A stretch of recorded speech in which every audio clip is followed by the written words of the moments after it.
আসসালামু আলাইকুম। আচারি কথনের পক্ষ থেকে আপনাদের সবাইকে স্বাগত। আজকে আমি শস্য দিয়ে কীভাবে জলপাইয়ের আচার করতে হয় তার একটি রেসিপি শেয়ার করব। এর জন্য আমি 1 কেজি জলপাই নিয়ে নিয়েছি এবং জলপাইগুলো পরিষ্কার পানি দিয়ে ধুয়ে নিয়েছি। এখন জলপাইগুলোকে আমি ফ্যানের নিচে আধা ঘন্টার জন্য রেস্টে রেখে দিব, যাতে জলপাইয়ের গা থেকে সবগুলো পানি শুকিয়ে যায়। ফিরে আসলাম আধা ঘন্টা পর। দেখেন আমার জলপাইয়ের গা থেকে সবগুলো পানি শুকিয়ে গিয়েছে। এখন আমি জলপাইগুলোকে একটা বটির সাহায্যে জলপাইগুলোকে একটু কেচে নেব। দেখেন কিভাবে জলপাইগুলি কেচে নেব। এভাবে এভাবে করে আমি সবগুলো জলপাই কেচে নেব। দেখছেন আমার একটা জলপাই কেচা হয়ে গেছে। এভাবে আমি সবগুলো জলপাইকে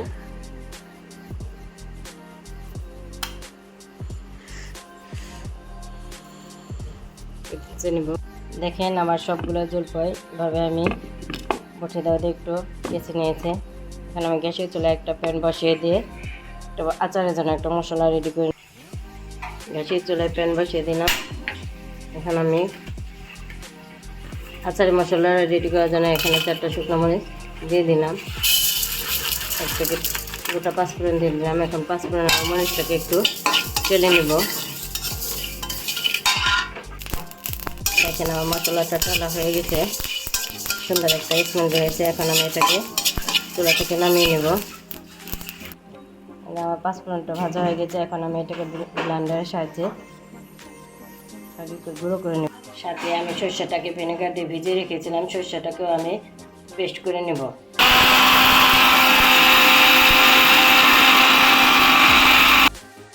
গ্যাসের চুলায় একটি প্যান বসিয়ে দিলাম।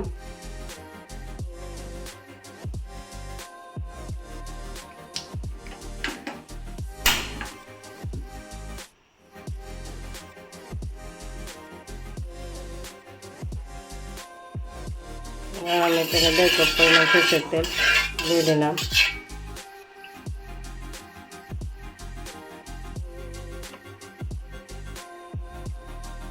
তেলটা গরম হয়ে গেছে। এখানে আমি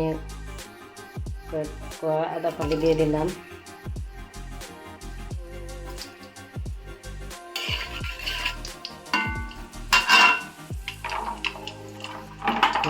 রসুন দিয়ে দিলাম।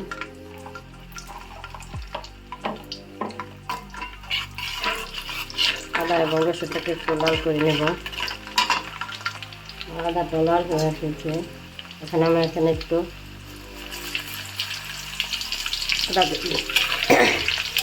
রসুন কুচি দিয়ে দিলাম। এবার আমি সবগুলো জলপাই এখানে দিয়ে দেব।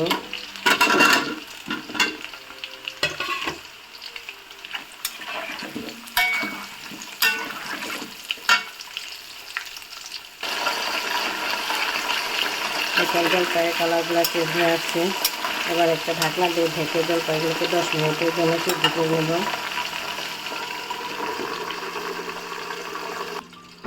ফিরে আসলাম 10 মিনিট পর।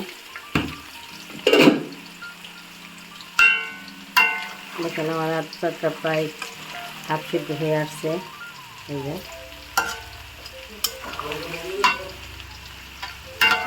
এই পর্যায়ে আমি এখানে 1 চামচ হলুদ গুঁড়ো দিয়ে দিলাম, 1 চামচ ধনে গুঁড়ো দিয়ে দিলাম,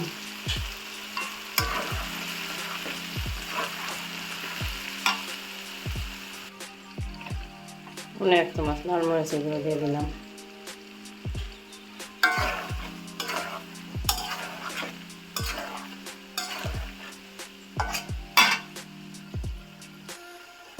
এখন আমি এখানে চিনি দিয়ে দেব।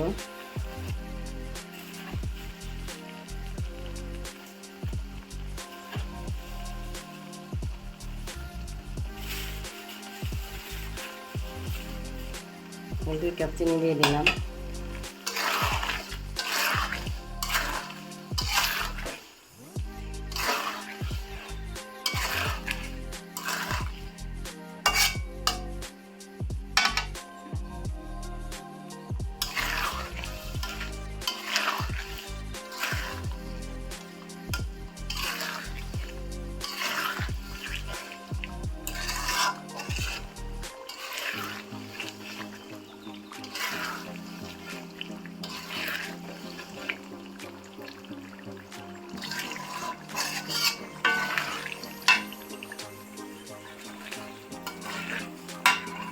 এরপর যে আমি 2 চামচ সর্ষে বাটা দিয়ে দেবো। যে আচারটা আমি সর্ষে দিয়ে করবো, এই জন্য সর্ষের পরিমাণটা একটু বেশি দিলাম।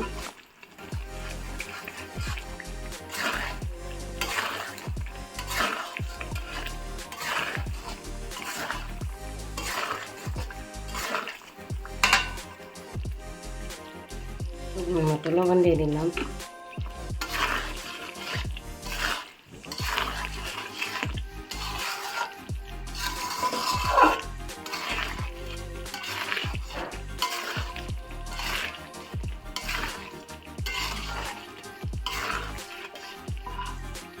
দেখুন আচারটা প্রায় হচ্ছে জলপাইটার ভিতরে সব রঙ চলে গেছে।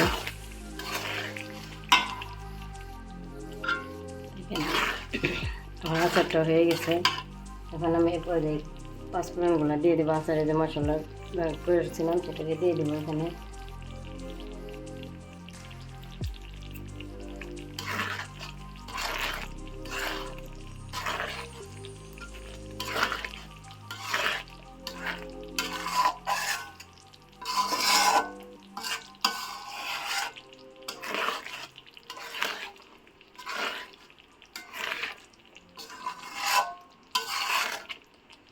দেখেন কত সুন্দর হয়েছে আমার আচার।